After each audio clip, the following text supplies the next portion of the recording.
Drop it.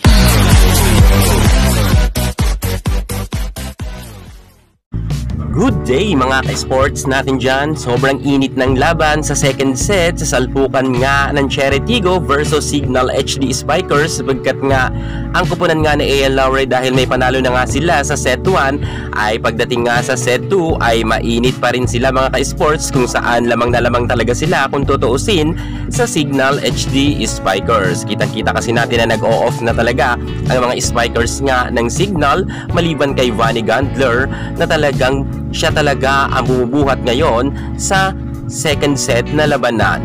At dahil dyan mga ka-sports natin dyan, sa sobrang kalamangan talaga ng Cherry Tigo ay pilit yan hinahabol naman ng kupunan nga ng Signal. At nag-iba nga ang timpla ng ating coach Shaq, sapagkat nga ipinasok niya nga itong si Chin Basas at itong setter nga na magaling na si C. At nang si Giselle Sina ang nagseset ay medyo gumanda nga ang laban, sapagkat palagi niyang binibigyan si Chin Basas.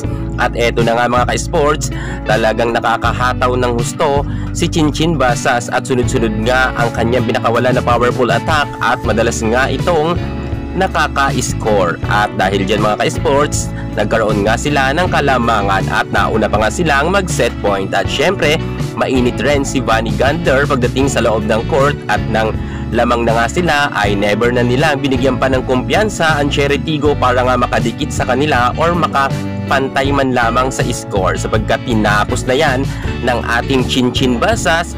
Congratulations sa Signal. Abangan natin ang salpukan naman nila sa third set, kung papalag pa ba ang Cherry or mas mangingibabaw ang angking kagalingan ng Signal. Abangan nyo lang at mag-update tayo agad ng mga scores nila.